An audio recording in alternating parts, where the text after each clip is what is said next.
and I do want to pick up on the monitoring, because I think this is where I fundamentally disagree with the government. I think it is a role of government to perform the monitoring role, because that is the only agency that can be absolutely impartial, because they have no money making that's on the line for that, no profit margin that's on the line, and can be seen as unbiased.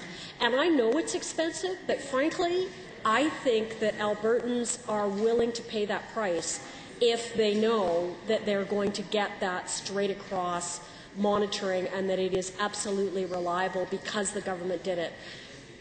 I don't think anybody trusts the stuff that industry does, because it's that old thing about the fox looking after the hen house. It just doesn't make sense to people. So I encourage the minister, and I would certainly encourage his colleagues to support additional funds going into his money to cover that monitoring. And I know it's a fundamental difference in ideology. I don't expect the minister to spring up and go, I agree with you, Laurie, but and that's the dividing line between us. I think that is a function of government, is to do monitoring not only in his department but everywhere else.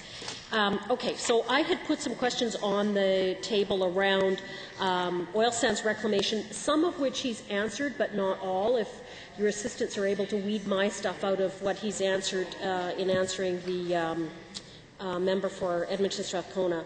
I'd also talked about alternative energy and why there was so little emphasis and so little money put into it, and what and how that was going to work inside of their climate change strategy.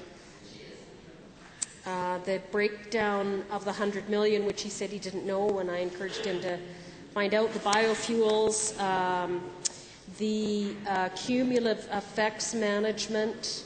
And my last question on that is, can you provide more detail on what the cumulative effects for the Lower Athabasca would look like? And you started to talk about it. I have notes somewhere.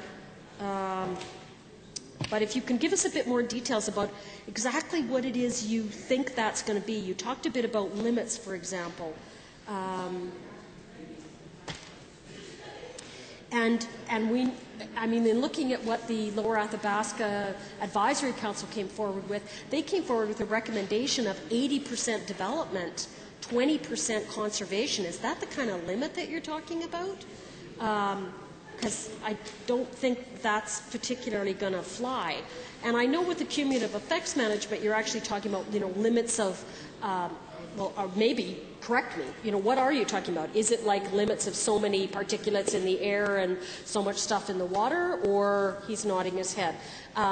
But I'm wondering why that cumulative effects context was not in place before those regional advisory councils started to work, because it seems to me that you're moving forward at the same time on a couple of different streams, instead of having something set it out much more strongly coming from the policy direction. Thanks very much. Why don't you answer that? I want to deal with the last one first, because the reason we haven't been able to implement cumulative effects yet is that the legislation that we have is focused on individual project-by-project regulation. So when we give an approval to someone to emit something, whether it be particulates into the air or the degree of municipality to discharge their treated sewer into the river, it's all about that particular approval. We need the land use framework and the Lower Athabasca plan to talk about ambient air qualities and talk about total limits from all sources, not from individual sources. And that's what will be in the plan. There will be in that plan reference to air quality, total emissions, total particulates in the air. And that's what we regulate to. So it adds another degree of regulation. Not that we're going to forget about the individual approvals; they'll still be there. But we're also going to say there comes a point where you can't have any more approvals because you're going to exceed the limit.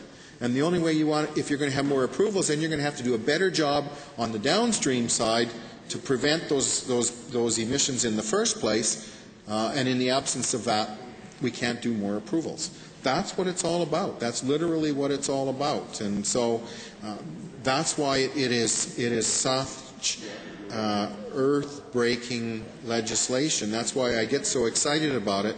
And I'm sure that you're going to quite enjoy reading the plans when it comes out.